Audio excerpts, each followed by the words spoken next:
So this video might be a little different today. I'm actually up in a hotel getting ready to do a job for a video shoot, so there's a little bit of a change of scenery, but I wanted to make sure that I got this video in regardless. I've been trying to upload it as quick as I could. I'm trying here, so this is how we're going to do it today.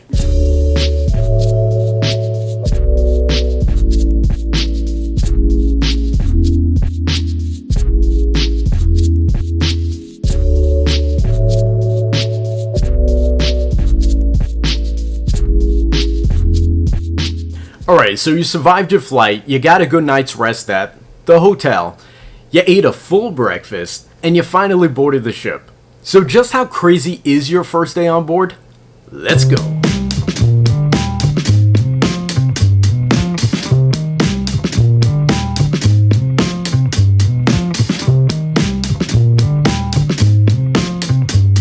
Alright, so your first day on board is going to be long and pretty much all over the place. You're going to be attending several meetings and sessions, filling out paperwork, all while trying to sneak in a meal here and there. Also unpacking your bags in your cabin installments. If you haven't already, check out my 3-part travel series right here where I go over the process of what it's like getting from your home to when you first sign on the ship. Also, if you're new here, feel free to explore all my videos of working on a cruise ship where I go over what to pack, where the crew bar is, where you'll sleep, and a whole bunch more. Also, consider subscribing as I'm always thinking of new ways to give you some insight on ship life where channels of similar content may be missing some of that information. So the biggest question is, will I actually work on my first day? The short answer is yes. The long answer is it really depends on your position of how much you'll actually do. Now, if you're restaurant or housekeeping staff, you're going to be pulled almost immediately to start working. But if you're broadcast like I was, it's really going to depend on your supervisor of how much you're actually going to do. If you're activity staff, cruise staff, positions like that, you guys are going to start pretty much right away as well. My biggest advice is to remain invisible as long as you can. And this is so that you can unpack. It just makes life a lot easier when you don't have to work all the way late into an evening, be up early to work an entire sea day, and you can't even find your toothbrush. A typical first day is going to go like this. You're going to take all your bags, you're going to put them in a section off of I-95. And then you're all going to be brought into either a training classroom that looks like this, or the theater, depending on how many people are actually signing on that day. So once you get here, they're going to give you an envelope. Inside that envelope is going to contain 3 items: your name tag, a key card, and the schedule for the next 72 hours. Now, your name tag you're going to want to put on right away. It's going to be something that you wear whenever you're on the ship, whether it's in guest areas or crew areas for security purposes. The key card is going to be a temporary key card to get into your cabin. And the schedule is not going to be a work schedule. This is going to be a schedule that every new sign-on gets, and it's going to entail different types of meetings and places when you're supposed to go do things, when you're going to go pick up your uniforms, when you're going to go get your picture taken for your ID, just things of that nature. And if you're a US citizen, this is also where you're going to fill out your tax information. Now, this is not the place where you're actually going to sign your contract. You'll sign your contract later on in the week. Personnel will actually call you and let you know when it's ready. Now, when you do sign your contract, make sure you read absolutely every little detail in that thing. If there's anything wrong, address it then and make sure it gets fixed then before you sign anything. Whether that's your pay, if your pay is incorrect, how many roommates you're supposed to have is incorrect, what your privileges are, if that's incorrect, anything, your contract length, if that's incorrect. If you tell them and they say, okay, we'll fix it, just sign it, they're going to try to do that. Do not sign it until it's corrected. Make sure they correct it first and then sign it once it is all correct. Because if you sign it, believe me, no verbal contract is in place at this point. Whatever you are signing your name to, whatever it says in that paper, you are binded to that contract. Finally, you're going to be broken up into two groups. The first group is for returning crew members. The second group is for crew members who are new to ships and crew members who are new to this particular ship within the company. The first group is actually going to remain in the room to take a safety exam, and the rest of you will be instructed to leave the room and return in about 20 or 30 minutes. Now, this is your chance to go grab some food in the mess or try to find your cabin and start unpacking your bags.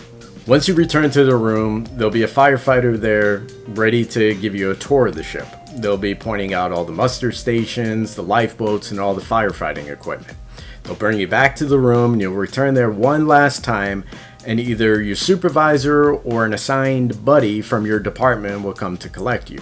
Now, once again, this is your last chance to go get some food or to continue unpacking in your cabin. Look, you're not going to get in trouble or anything. They know it's your first day. They know you're getting lost. They know you don't know what's going on and stuff, so don't worry about that.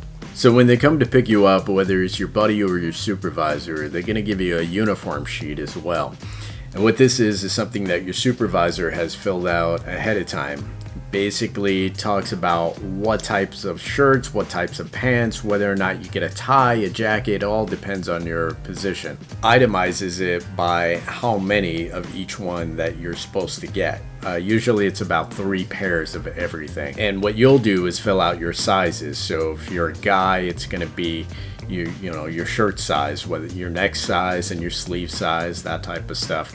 Now the pants, sometimes what ends up happening is you give them the size. Let's say your waist is a 32, you give them a 32, but they don't ask for the length. And what ends up happening is they give you a pair of pants of that waist size, but then the length is just really long. You end up taking those pants directly over to the tailor, which is right next door to where you go to pick your uniforms up. They'll measure you out right then and there and see what your length is, and then they'll cut the pants according to that size. Now, you're not going to be picking up your uniform until much later in the afternoon, so in the meantime, your buddy, your supervisor, whoever comes to pick you up is actually going to take you on another tour, but it's going to be more relating to your position, everything related to your job, your work area, where you're going to have to be most of the time on the ship. Now, at some point, this person's going to need a break away to go perform their safety duties during the passenger drill, or PAX drill for short.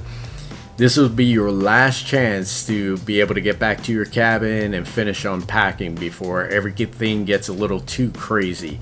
You got dinner rushes coming up, you got welcome aboard shows, all of that stuff happening, and no matter what your position is, you're going to be working a lot once the evening starts to take force. Now, if you're broadcast like I was, you're actually going to have to work during the PAX drill. We had to switch over slides and digital signage, we had to repatch a whole bunch of receivers and broadcast safety messages to all the cabins throughout the vessel, so tough luck, you're going to have to work. So after all this, it's pretty much up to the discretion of your supervisor and whatever they want to do, and each position is different. I keep in touch with a lot of people who still work on the ship, so if you need to know something specific, I can find out for you and let you know. So I'm really not sure what my next video is going to be. I'd really like to make it a Q&A, so please ask me anything. I can do something on safety training and what those positions are like. I've done crowd control work with passengers as a section leader, getting passengers onto lifeboats. I've volunteered as a smoke diver on the fire teams on board. So I'm gonna leave it up to you guys. You let me know what do you want to see, what's out there, what have you been searching for that you can't find, that someone hasn't done a video about, that you'd like to see. Let me know in the comments below, and I'll put it up for you. So once again, consider subscribing, and this way you can get notified immediately when I do put up that new video.